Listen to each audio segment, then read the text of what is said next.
Good morning po mga bossing. Tarlac Power Tools po. Gawa lang po ako ng video para dun sa inquiry po ng isang client natin. Siguro sasagutin ko lang po yung ano niya, yung inquiry niya na pwede bang i-drain yung yung gas pag i-stack na po na matagal. Ako ang sinasuggest ko po kasi hindi po talaga hindi ko pinapa-drain po talaga. Pwede naman pong i-drain kaso base sa experience ko tsaka sobrang tagal ko na din pong ginagawa to, magti 10 years na po yata, hindi po talaga ako nagdi-drain. Pwede nyo naman pong i-drain pero ang suggest ko, mas simple po yung suggestion ko, less hassle, less trabaho. Ito po i-explain ko po ngayon dito. Yung tanong po kasi ni bossing na nag-inquire dati, i-drain daw para pagdating nung araw, hindi po kasi po pag na-stuck po kasi yung yung mga generator, napapanis po yung gas niya. Ngayon pag napanis po yung gas niya, parang mag-gel po sa loob ng carburetor yan. Ito po yung carburetor, ayan, parang mag-gel po sa loob yan. Siyempre pag naging gel, parang babara po sa mga butas-butas ng carburetor. Dalo yan ng hangin, dalo yan ng gas. Siyempre pag nangyari po yun, mahirapan na kayong magpaandar. Kaya tinatanong ni bossing kung pwede naman pong i-drain. Kaso pag dinrain nyo po dito, siyempre dito sa fuel tank nya, dapat pati dito i-drain din po ninyo, no? Dito sa may carburetor kasi magpopondo pa rin po dito, may matitira pa din po dyan. Kung hindi nyo po na-drain dito, wala din pong kwenta yung pag-drain nyo din sa fuel tank nya. Madali lang naman pong i-drain ito. Pwedeng tanggalin yung hose dun sa loob, yung hose na kumukonekta po dito sa gas switch, o kaya itumban nyo to, taka ibuhos nyo lang na ganyan yung gasolina, or kung may pang sanction po kayo. Ngayon pag naubos na po yung laman nito, pwede nyo pong i-drain itong carburetor. Ito, luluwagan nyo lang po yung tornilyo natin. Yan, tutulo na po dyan. Pwede rin po dito para hindi nyo itumba dito. Kaso medyo matagal po dito. Medyo matagal lang. Ang problema po pag dinidrain nyo, yan, pwede naman po yung ganun, no? Medyo hassle lang. Ang problema po pag dinidrain nyo yan,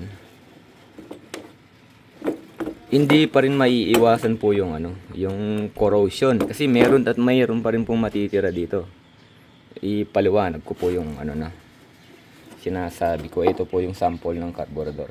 By the way, kung tatanggalin nyo po ito, yung carburetor, tanggalin nyo po yung dalawang tornilyo na to. Ayan, dalawang tornilyo na yan. Ito po yung parang breather nya Ito, tanggalin nyo yan. Ito manifold, tatanggalin din po yan. Tapos tatanggalin nyo rin po itong nya. Ito po yung parang sa RPM po nya, electronics po. Yan po yung parang yung gas pedal sa mga sasakyan o accelerator sa mga motor. Ito po yung electronics po yan. Dalawang tornilyo po yan. Tapos ito yung cable nya, tatanggalin nyo rin po yan. Ito, tsaka dito. Yan, matatanggal na pong buo yan. Tapos last, ito po yung yung hose po sa fuel. Sa fuel tank. Ayan. Tatanggal po yan. Ngayon, pag natanggal nyo na po yan, ayan po. Ayan. Bakit po yung carburetor na nagiging issue sa mga generator na gasoline? Kasi napapanis nga po yung yung gas pag na-stuck po. Kahit naman po mga motor o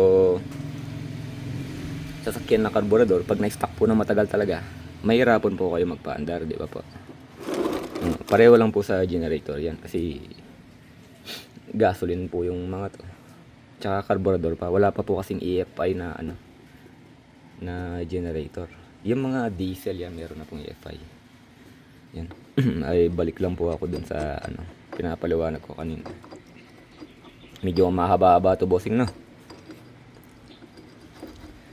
Ayan. Kunwari, dinrain nyo po yan, no? Dinrain nyo po ito. Ayan. Meron at meron pa rin dyan. Matitira po dyan na gasolina.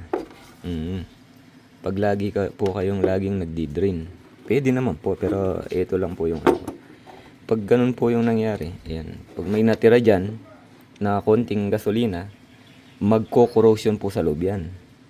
Ito, lalo na po itong floater nya. Ito po yung floater nya. Kita ba? Ito po, aluminum po yan. Yan, kamukha po yan sa mga motor, na carburetor, sa mga grass cutter. Madami na po ako na-experience sa mga to. Kunwari pag natuyuan, drain nila, ito magko-corrosion po yan dito. Dito. Aluminum po kasi yan eh. Corrosion yan, tapos magko-corrosion dito. Magiging stack up siya, hindi siya makababa. Kaya walang dadaloy na gasolina. Kaya minsan ayaw umandar. Kasi walang pumapasok na gasolina po dito. Yun lang po.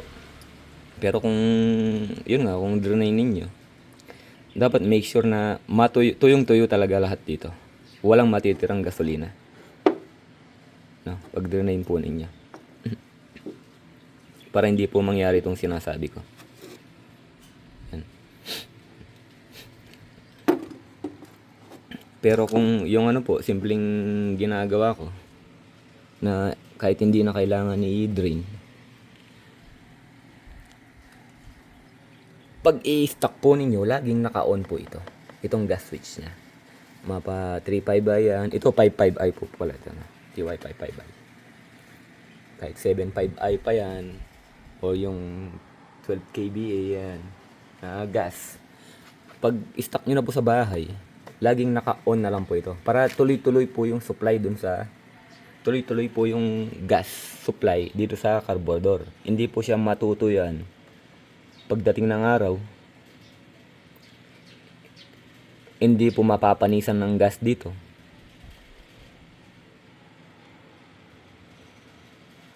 O hindi po mag-gel, siyempre, hindi babar sa mga butas-butas. Kaya kung laging naka-on po yan, ganun po, parang diba? Dire-diretso na. Tapos, hanggat maaari po, every week, pinapa-under nyo po. Kesa i-drain nyo pa, siyempre, tanggalin nyo lahat yan. Buksan nyo, tanggalin nyo dito. Ang problema, pag drain nyo po, kunwari, yung mga 5.5i, tsaka 7.5i, tsaka yung 12 kVA, siyempre, hindi nyo na mapapandar. Di ba po? May mga battery po kasi yung mga to eh. Ayan. Pag na-drain po yung battery niya, hindi siya umandar. Pag dumandar po kasi yung generator, nagcha-charge po yung battery niya. Yung battery po niya para sa starter. Yung 3.5i wala pong battery. Kasi full starter yan po. Ito po 5.5i may mga starter po yung mga to.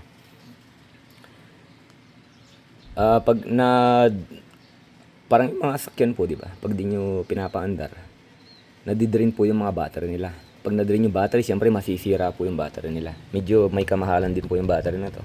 Lithium po yung mga to. Kaya pag drain po ninyo, hindi nyo na mapapa-under kasi wala nang gas eh. Kaya hindi po magcha-charge to. Pwede po masira yung battery niya. Pero kung hindi nyo po i-drain, i-on nyo lang po lagi to. Hindi naman po tatagas yan. Hindi naman mag-overflow yan. Unless na siguro ilang taon dumumi po yung carburetor, kailangan linisin talaga. Ayun, pwede siyang mag-overflow. Ito po yung cause ng overflow. Yan. Ito pong jet na to. Hindi po sumasara masyado dito. Kaya tuloy-tuloy yung gas. Yun po. Pag naka-on po lagi yan, i-depanda rin nyo po every week. Kahit lang, 15 minutes. Same time, magcha-charge po yung battery nyo. Hindi po masisira. Tsaka, less hassle po yun, di ba? Kasi, pindutin mo lang, hilahin mo lang, tapos ma-under lang siya na ganyan. Isa, i-drain mo pa dito, buksan mo dito, tanggalin mo yung gas. Medyo hassle po yung ganun. Medyo hassle. Kaya ako, suggest ko po talaga, kahit wag na po i-drain. Sa lagi pong naka-on ito, at every week, pinapandar po siya ng weekly. Tapos ito pa po yung isang napapansin ko. Nakita nyo po yung mga maliliit na alikabok na yan. Yan. Ito may mga breather po kasi yung mga to eh. Sa gasolina. Di ba ino-on nyo po yan. Para bumaba yung gasolina sa baba. Yan syempre pag sumipsip po ng hangin yan. Papasok po ito sa fuel tank. Papasok yan. Yung mga maliliit na ano na yan. Alikabok na yan. Pwedeng magiging cause yan ng pagbara sa mga butas-butas ng karburador. Isa pa po yan. Kaya mas maganda po, bago nyo po paandarin, punasan nyo po muna. Kung may blower kayo. Punasan nyo po dyan. Saka dito, ganyan. Blower nyo. Para malinis po. Hindi po niya sipsipin yung alikabok na yan para hindi po pumunta sa karburador. Diba? Mas madali po kasi yung pinapaandar weekly talaga. Kesa i-drain nyo pa or kesa magbaklas kayo ng karburador pagdating ng araw para linisin. Lalo na po sa mga client ko na malalayo. Ano po ba yung cost sa mga bagong bumili pa lang po ng Toyota? Ano ba yung cost? Bakit kailangan linisin yung karburador? Minsan tumataas po yung idle niya. Taas baba, ganun. Taas baba pag pag walang load, yan, taas baba yung idle niya. Parang rough idle. Ganun po. O, ibig sabihin po may kailangan linisin yung carburetor talaga. Wala na pong major issue sa yun, mga electronics niya or sa engine niya, carburetor lang po talaga yun. Dito po pag nililinis po namin, wala pang 15 minutes, 30 minutes. Okay na. Ganun lang po kabilis linisin nyo. Basta alam mo yung lilinisin mo. Pero siyempre, yung mga iba, hindi naman po alam yun. Lalo na sa mga lalayo. Kaya sinasuggest ko, yun po, laging naka-on ito. Tapos, malinis po dito. Tapos, pinapaandar po siya. Weekly, kahit 15 minutes lang. Yan. Ganun lang po yung simple maintenance ko o instruction para hindi na po kayo mag-drain ng gas kung hindi nyo po gagamitin ng matagal kung i-stock na po ninyo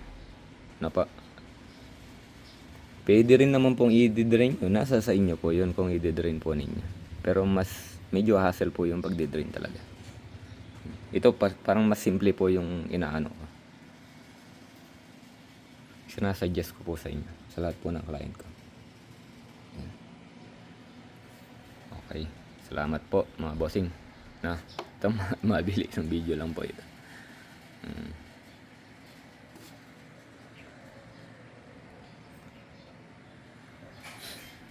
Salamat po.